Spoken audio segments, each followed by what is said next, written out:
So we're sat with my very good friend Steve Scrimshaw. What can I say about this meeting? My first ever boss in industry, and former vice president of Siemens Energy. Correct. And now portfolio chair in the energy sector. And Steve, just thought we'd get a bit of time and go through your life. And It's great. It's great to be here. Great to see you, and it's such a lovely venue as well. it's such a lovely venue. You better tell everybody where we are. Well, yes, we're in the beautiful Matfin Hall, aren't we, today? So for anyone that's not been to Matfin Hall, just doing a little publicity stunt and visit Northumberland Tourism. But this is one of the finest places in North East England to come. If you're a footballer at Newcastle United, this is the new place to come, and hence why Steve and I are here, because we're such I also fans. just wanted to clarify, because this is not my house. It's not my house. yeah. So Steve, I guess first of all, what are you doing now? So I retired from Siemens Energy March last year. I was going to say, probably reluctantly, I put it on the bottom of my post when I said I was retiring. I was interested in some non-exec roles, which was a little bit of a mistake because I was inundated, if I'm honest. So I've got a couple of non-exec roles. So the first one is I'm on the board of Network Rail as a non-executive director, which is interesting. 42,000 people in the business, big transformation going on, moving towards GB Rail, a bit similar to GB Energy. And I'm also non-executive chairman of a company called Windward Energy, which is based in Edinburgh. So that's a business with around a couple of hundred people. And I also am doing a bit of work for the Department for Business and Trade. I'm the chair of a hydrogen propulsion manufacturing task force. And that's all about looking at hydrogen propulsion technologies and seeing whether the UK could support the manufacturing of technologies that go into propulsion for both the domestic and the export markets. And for those people that don't realise what a size of business you had at Siemens, how large was that in terms of scale before you left?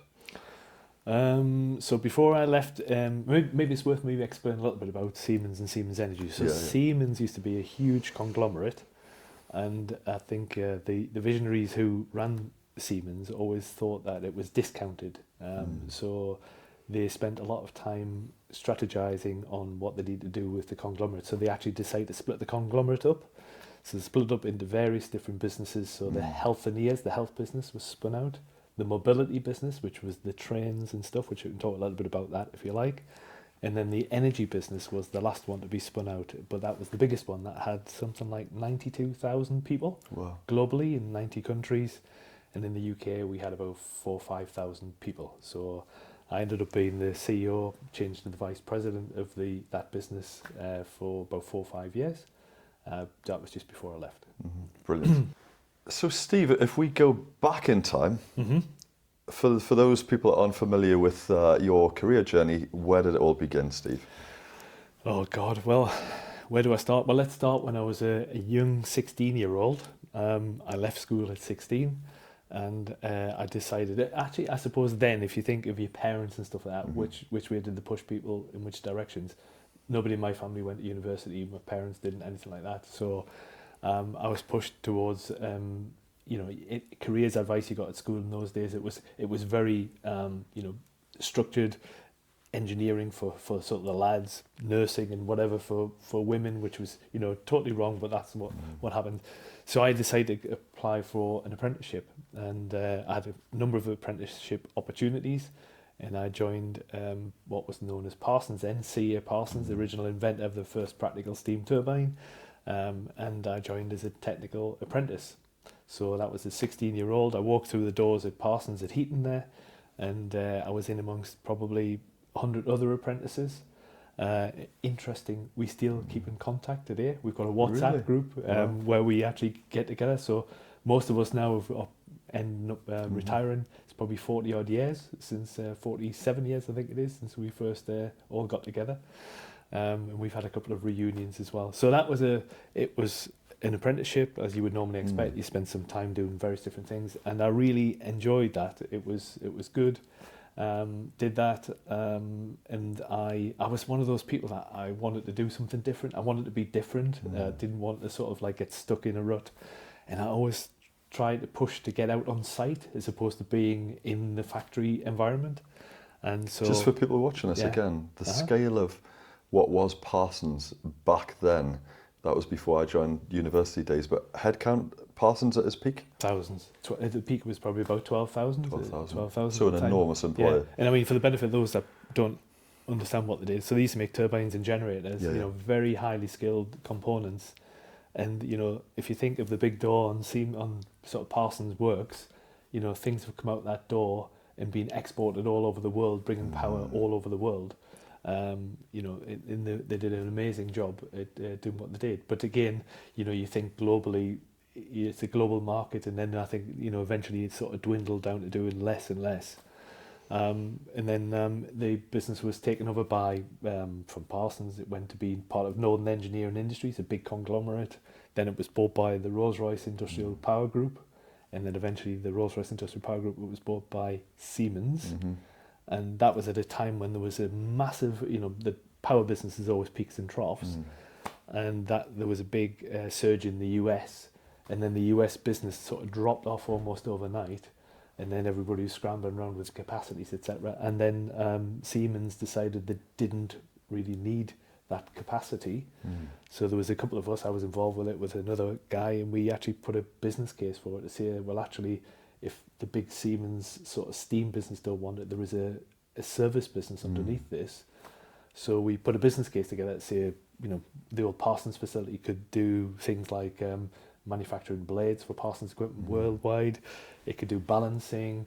It could do like special services.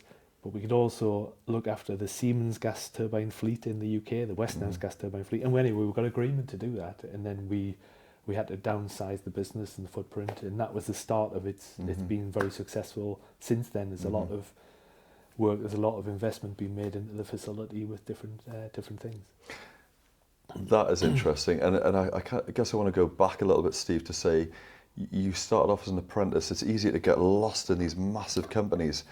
Just to ask the question early doors, did you think you were going to rise up through the ranks quickly, even as far as VP, or were you just not thinking about that back then? Probably wasn't thinking about it. Okay. I wanted to make a difference. I think that was probably the key Yeah. thing that always drove me, was just want to be different. And you know, when you start to get into some of these things, it's quite interesting, isn't it? We were just talking before.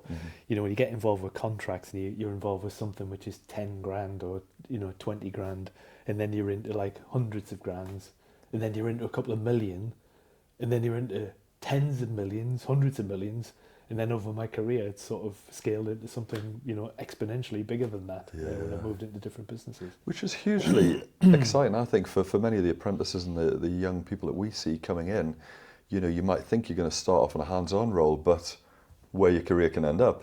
Yeah, it's amazing. I mean, especially if you think of some times when I worked for Rolls-Royce Industrial Power Group, and then for some reason I ended up on the Queen's flight with Sir Nicholas Bonser going into Bosnia and the old former Yugoslavia, meeting somebody from Yugo Cars, wanted to sign a joint venture with Rolls-Royce, had to explain to them it's actually not Rolls-Royce Cars, it's actually Rolls-Royce Power. When you get into these places overseas where you are the person, you are the man standing there, it's quite a responsibility to some extent. And what many people might not know about you, Steve, is that, you know, you were never just a power gen guy, because you made that transition into the rail sector. Do you want to talk about that? Yeah, I mean, that was interesting. So I did just finish off on the power sector. So I, you know, went up through various different ranks. So I was involved with contracts, commercial, sales and marketing, business development, project management, project execution, big projects. So it actually gave me a very broad spectrum. And I often describe this, so I talk to younger people about, if you just think of the building blocks of that career, it's almost the whole life cycle of most businesses. You can actually transfer it in transferable skills.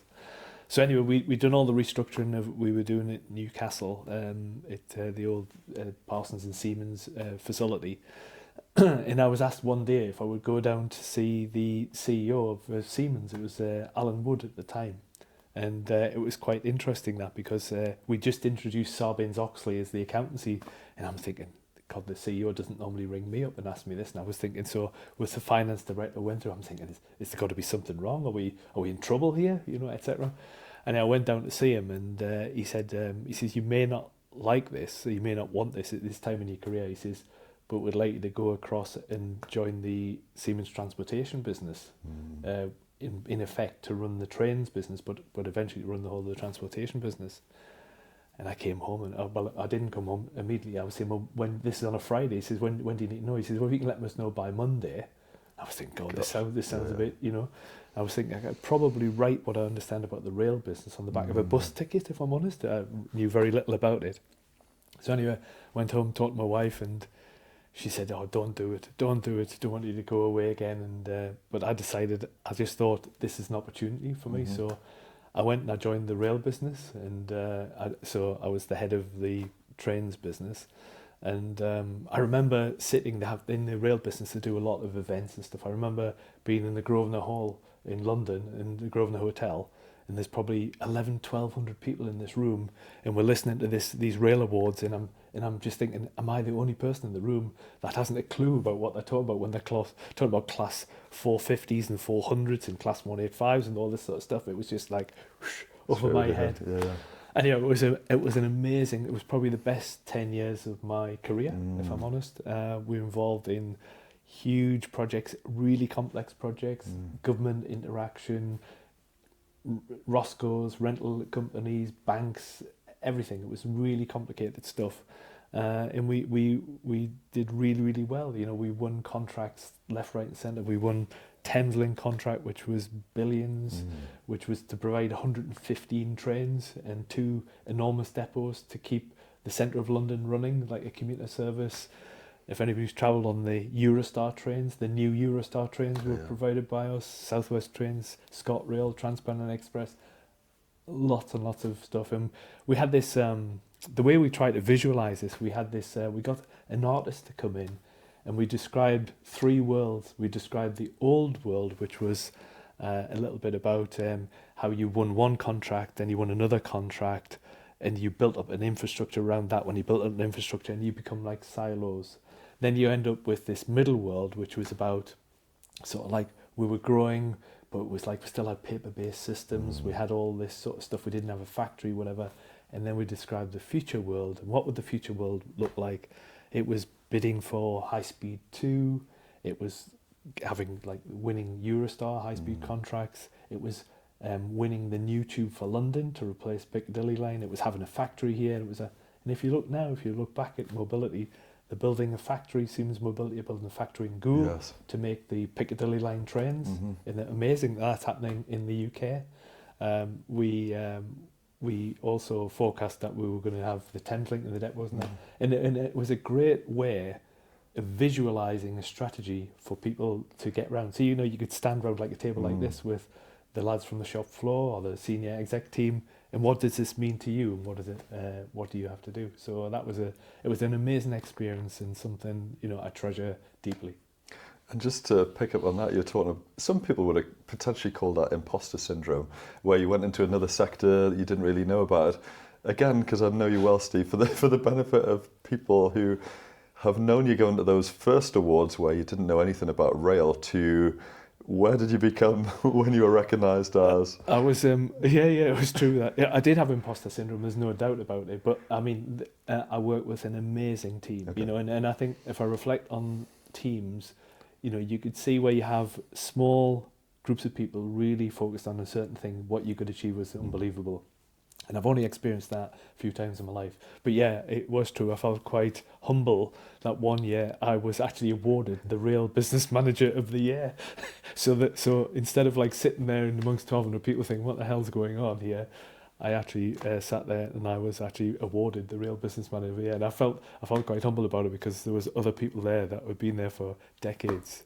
Which I think is amazing. So for people watching this, you think, well, you've been like a master of knowing your core within power gen and steam turbine plant, and then you've transitioned into a totally different sector, had an unbelievable team, yet you've still been able to bring those core business skills across. And that's what I meant about this transferable skills. If you just lay out the, like sales and marketing, business development, project execution, these are all transferable skills. And you realise that when you move into somewhere like the rail industry from power, it's actually not too Yeah, dissimilar. yeah, yeah. Huge capital projects, Mhm. long-term maintenance contracts, funding, performance, and all that sort of Yeah, stuff. yeah. So it's quite similar. And in one you're making a power, like a steam turbine, and another one it could be a whatever class yeah. rail.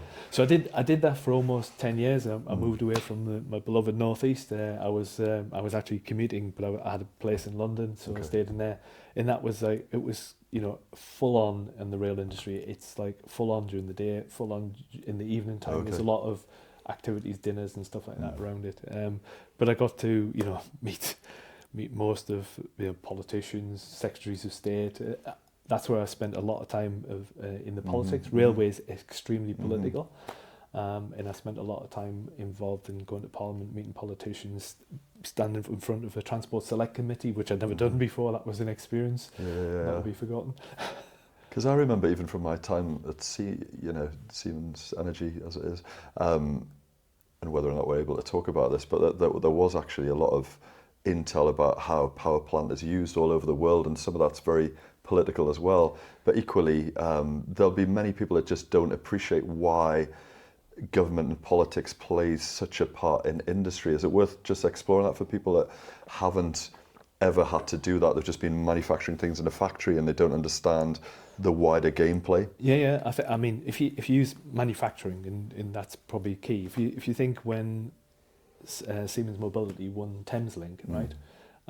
It was seen as these trains are going to be manufactured in Germany, and you had a domestic manufacturer who would be picking up the price of that type thing, which was very difficult. Now, I absolutely understand that, but we spent a lot of time looking at what we could do in the UK, and on the Thameslink project, for example, we made a lot of the electrical equipment and the driver's desk and stuff like that was made in Hebden. Yes. I don't know if you know that, but it was made in Hebden, and that expanded that business, and they got subsequent contracts with that after it, and some of the competition that were concerned at the time, they're still going well. They've won contracts as well. It's so it's very, very political. Transport's very political. Manufacturing's very political. Energy's very political. If you can see, we'll come on to talk a little bit more about energy, but if you look at the moment, you can see that energy is becoming a political football. It's really up the political agenda now, where people are saying energy transition versus the cost to consumers, and they're trying to pitch one against the other, which is not a good place to be. Well, maybe if we pick that up in the context of even innovative things that you've done back within Siemens Energy, because you've been involved in a hydrogen project with Pura. Yeah. So I mean, maybe so from the rail industry, I came back to run the energy business, which was on the cusp of something different. So everybody talks about the energy transition. What does the energy transition mean to people? If you just think about it, just think in your domestic life at home, you can see that you've got people now who've got solar panels on the roofs, they've got electric cars, they've got their own chargers for the electric cars, people got apps to see when the best time is to run, and they've got like so it's like being democratized, if you like, how you use energy. And we in Siemens Energy, we were sort of like thinking, how do we get people around this? Because it's, if you think you make power stations which burn gas, burn coal at the time, and you were talking about emissions and stuff like that, so that could be considered as an existential threat to some extent.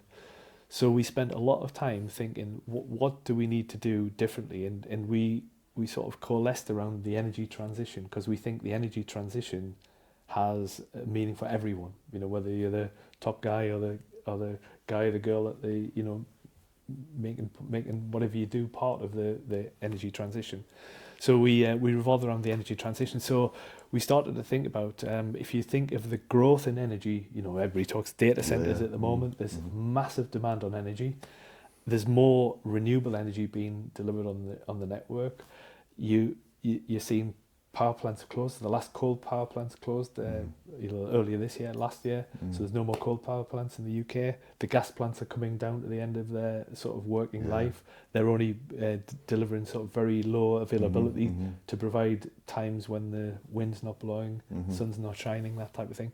So, and if you look at, we're having to rewire the country. The National Transmission Network was originally set up where you had power plants, and then you had to distribute power to the industrial heartlands. Oil used to come from the north of Scotland and go to the very south, And now all that's changed, hasn't it? You've now got wind farms which are offshore somewhere over there or over there, and you've got to rewire the country to connect those energy assets to where they're needed. If you look at oil, it's coming in through LNG terminals and stuff. Well, not oil, but gas is coming through LNG terminals on the south coast and stuff now, and that's a different mix. So a whole, it's the next, what I call the next energy transition. We've been through coal, oil, gas, nuclear, and this is just the next evolution of that. But it's very big. So the more wind you get, the more wind that you're building offshore or onshore, you find that the grid it's not as stable, because you used to have spinning very large turbines and stuff, which used to give it what they call inertia to stabilize the system. And now they're having to come up with technologies to stabilize the grid, because a wind turbine can't do that. Yes. So you've got more and more wind going on, and now that you've probably seen in the news, there's a lot of stuff about constraint payments, where the sun is shining, the wind is blowing, but there isn't a demand for electricity. So in effect, you have to pay people to turn off, in effect. So a lot of the work I have been doing, I'll talk about GeoPura, just remind me not to forget about GeoPura. A lot of the work I'm doing now in Windward is to do with how do you store energy. And, there's proliferation of batteries, there's what they call liquid air energy storage, there's pumped hydro, but they do a certain job. And the way I try and describe that to people is, if you had a toolbox here, and your batteries are a small spanner, your pumped hydro is a bigger spanner, your compressed energy storage is another spanner. But what we're talking about in Haldane Energy is pulling out a huge ratchet and being able to store energy for maybe up to 20 days. Oh, wow. So this is interseasonal. And by doing that, and how we do that is we take excess wind, so that is not required, and buy it cheaply. We convert it through a system called electrolysis to produce hydrogen. We take that hydrogen and store it in salt caverns under the unique geology of the UK. And then at times when the wind isn't blowing, the sun isn't shining, but you need large volumes of hydrogen energy, we'll use that hydrogen to go back through a gas turbine and back to the grid to produce the energy you need. There's space in all of this energy transition for all of the technologies. But this will give the next large-scale storage of what we're going to need. This may be a really hard question to ask you, Steve, but do you think we're keeping pace with what's required by the grid? Because it feels like even domestic energy prices are quite expensive, and there's still a drive to get to net zero. These data centres that we didn't even talk about a while ago, they're just being put up all over the place. They're massive. They are huge demand. Huge demand, and so the demand is going to continue growing exponentially, and the grid needs to keep up the space, and that's one of the challenges at the moment. You've seen lots of talk about planning reforms, etc. So the big grid upgrade, or the great grid upgrade, that's happening. You should probably do a podcast on that, because it's really interesting. You're seeing connections going from Scotland through the North Sea down into England. It's trying to rewire the country to be able to take all these technologies and allow them to grow. So back to your question about GeoPura. So GeoPura is a business that's led by an entrepreneur called Andy Cunningham, brilliant guy. And there was a few of us actually got together to talk about his idea was, if you imagine that you've all got electric cars and you turn up at a car park somewhere and you want a 100 kV charger, and everybody's got one of those, then you've got to somehow get a grid connection into the car park to be able to deliver that. Now, if you think of what I've just said about the rewiring of Britain, you could probably say, you might have heard of queue management, that National Grid are having to do, or the National Energy System Operator. They had something like, the UK needs something like 60 gigawatts of capacity, that sort of figure. And we're talking around roughly 500 gigawatts were in the queue, which is an amazing size. So if you think of the queue has 500 gigawatts in it, so that's an enormous amount. So they're having to prioritize the queue. So you can imagine if you had a car park that you needed to have a big grid connection, you would probably be quite low in the queue. So the idea was you put one of these, we developed with GeoPura, Andy Cunningham, this business, we developed this hydrogen power unit, which was basically you put green hydrogen one end and you get electricity out the other end through batteries and fuel cells and things like that. And that allowed you to provide off-grid power, which is quite thing. So the idea that original concept was you stick one of these on top of a car park, you wire from that hydrogen power unit, and then you pump hydrogen into it. It burns the hydrogen the opposite way of making hydrogen, and it produces power. You get it. But then that pivoted, like almost, I'm not saying immediately, but quickly, from displacing diesel generators. So if you think of people have diesel generators, you've all seen them, they make a lot of noise and the emissions come out of them horrible. So we worked with Andy Cunningham. So the first thing that we did is we deployed the first one, which was at the Goodwood Festival of Speed, which was we had a hydrogen tanker, we had a hydrogen power unit, and we provided all the electricity for all the supercars at the Goodwood Festival of Speed all weekend without any grid connection. I mean, that's unheard of. It's crazy. And then that's grown from there. So if you go into the Siemens Energy facility at Newcastle, which used to be Parsons, it's absolutely full of making these hydrogen power units. And these hydrogen power units are being deployed for things like, if you've ever watched BBC Springwatch, BBC Springwatch is powered with a hydrogen power unit that comes from Newcastle. You can see these golf events and things like that. They're done the same. Music festivals, the same. And it's just, I think it's just an amazing, you can see the energy transition. The guys who used to make turbines for coal power plants are actually making and assembling hydrogen power units in the same facility. You see, I find that amazing, Steve, because if it wasn't for, and I know there's a bit of a history lesson for people here, but for people like Sir Charles Parsons inventing that steam turbine, which you can see in the boat in the Discovery Museum, which employed you, which then paid me through university, which has then created this massive global infrastructure of talent and power gen sets all over the world. And then it's those same people that are then creating companies now, obviously under Andy with Chiapura, and you think that is a phenomenal legacy, really, of how that baton of talent and R&D's passed through the supply chain. It is. And you think, well, and you think you've seen it, you think, oh, well, now that is the latest thing with hydrogen, like what, and we don't know what's next. Yeah. But as in, it's amazing. It's just constantly going through. If you look at my successor, Darren Davison, he's doing a great job. Darren's now at the head of, he looks after all of the wind business, looks after all the power generation business and all the things I've talked about today. And if you think he's growing that business, you know, they've got a big transmission business there as well. And you see Darren most days on, you know, talking to prime ministers and all the rest of it. It's and he's got a very similar background to us, you know, where he's come through that route. So I think the grounding of the engineering in the Northeast has been amazing. But I mean, if I think of the people that run Windward Energy, you know, if you look at Lawson Steele, who is he's running the Haldane business. He spent 10 years developing these businesses, and he can speak eloquently about things which are really complex. And he's got an accountancy background, you know. But I think it's just the interest that you have in these technologies and the new era of where we're going to be. You know, roll the clock forward 10, 15, 20 years, what we're going to have as an energy system in the UK, it's probably going to be lots of offshore wind, onshore wind. You'll have a brand new grid that's connected everywhere. You're going to have technologies like pumped hydro, still lots of batteries. You're going to have huge salt caverns full of hydrogen, producing hydrogen with no emissions. You might have some residual power plants with carbon capturing the carbon and putting it out under the North Sea, and you'll have some nuclear. So that'll be our new, as well as being interconnected to different countries as well, that'll be our new energy mix as we go forward. Absolutely. And I guess even, Steve, beyond that, you've been involved in Hydrogen Task Force for the government?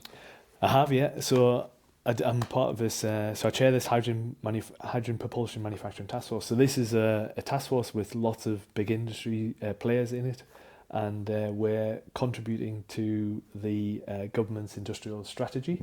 We're looking to provide a report sometime next year, which is all about looking at the capabilities of the existing manufacturing that could contribute to hydrogen propulsion in lots of different ways, you know, be it rail, be it marine, be it aero, whatever it might be, and then seeing what needs to be done to actually allow them to scale to be able to meet a future demand that might be out there. So yeah, it's I was quite pleased to be involved with that.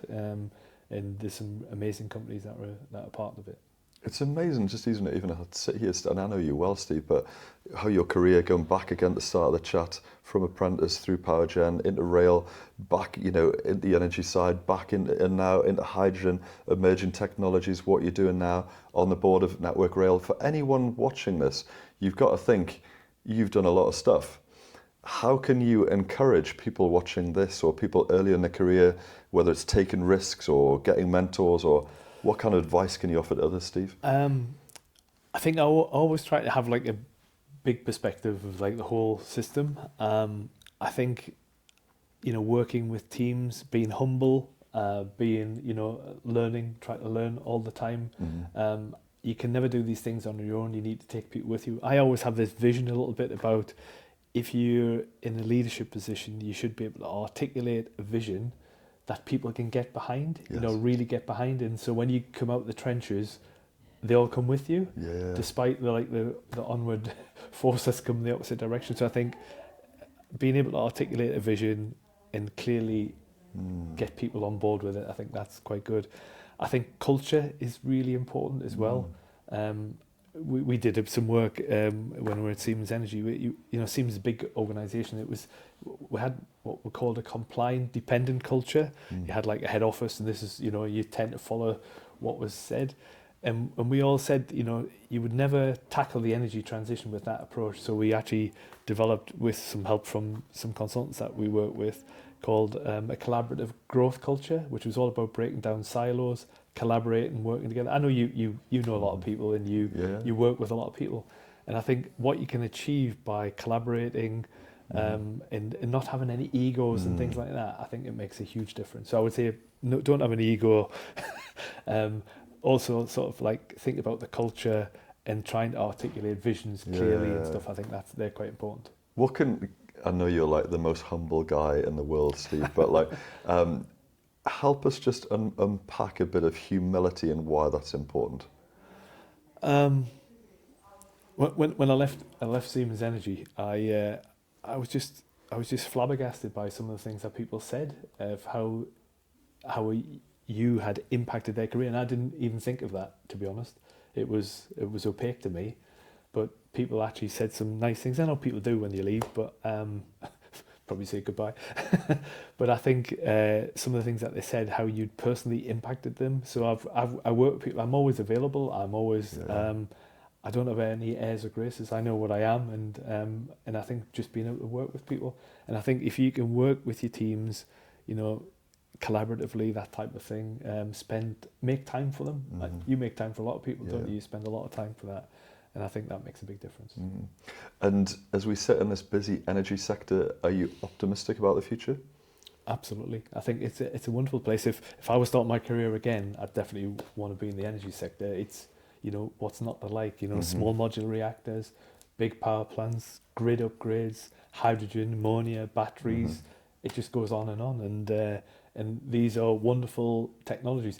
There used to be a couple of guys I used to still keep in touch with at Parsons. Some of the early designers, some of them unfortunately passed away recently, and they used to say that they were on the cutting edge. These things had never been done before when they made 500 megawatt, 660 megawatt turbines and power plants. And I think that's where we are again. People are on the cutting edge of doing things that haven't been done before. So, for example, like a gas turbine to burn hydrogen, there's probably a 5-year horizon to get to that point. They'll do it. There's no doubt about it. They'll do it. But it's just a case of it's going to take some time, but you'll be on the cutting edge of technology yet again. And I think it's funny because although people always remember Sir Charles Parsons, there are those same equivalents that are in those design teams that are unsung heroes that are just developing amazing tech that are not on any of these videos, but they're just grafting away in the background, aren't they? Some of the most talented guys. Yeah, when I see, you see some of the turbine designers, people like Ralph Manchester and people like that. When you sort of, I go to see the factories that I used to, when I was still working with Siemens, and I used to come away and pinch myself and see the technology that they're doing. This is really like almost rocket science, amazing. And Steve, I always finish with 2 questions, one of which I don't think you'll be able to answer properly, but normally I say to people, what can we do to help you? And I know you're going to say, well, hang on, I'm on these big boards and I can't do anything. But Is there ever anything you would like help with, or are you at that point in your career where you just maxed out just with all these board appointments? And When I retired, I tried to have, in my mind, I was sort of thinking a third it would be for like non-exec type work, that type of thing. A third travel and a third for family. And unfortunately, the pendulum's moved a little bit too far. But that's probably me as well. It's not necessarily the businesses. I think I don't know. I think keeping up the speed with things is more difficult now. You're not part of a big corporate structure, you know, because you've got to sort of try and synthesize what's going on. I think I do enjoy sort of seeing other people being successful now. It's you know, now you can take more of a step back. And there's some brilliant people out there as well. So, like you said, I probably haven't answered your question, but I don't know. I don't think there is things that I sort of say that I'm desperately needing. That's true. And Steve, just in amongst all this busyness, you have got a busy life. How are you managing to switch off these days? Well, I like a bit of cycling. I went on Keeler the other day. I did try my hand at golf. I've got a nephew who's a pro, but unfortunately he's just had fortunately for him, they've just had a little baby, so the training's gone out the window a little bit. But family and that, my daughter's just emigrated to Australia. My son lives in Bristol. I've got 2 grandkids as well. They keep me busy. And I'm going to get my little award in December as well. Come on, for the benefit of those watching, what is the little award? Well, I was quite humbled by I received a letter through the door, and my wife said, "Oh, she says I think the tax man must be after you for something." And I said, "Why?" And so I looked, and it was from the Cabinet Office, and so I was awarded a CBE for contribution to UK manufacturing, transport, and the energy transition in the King's birthday honours, which was amazing. So I'm off to Windsor Castle in December to receive it. I'm going to actually take my son and my wife, and I'm going to take my grandson, who's a 5-year-old. So that'll be quite an experience for him. I can't think of anyone more worthy of that, Steve. But Steve, I'm also conscious that we are chatting and you need to be into some big board business. So we will catch up again for the benefit of those that are watching this. And Steve, it's been an absolute pleasure to catch up. Yeah, well, thanks very much. I hope you found it interesting. Always interesting, always a pleasure. And Steve, look forward to catching up again. Thanks a lot. All the best. Take care. Thank you.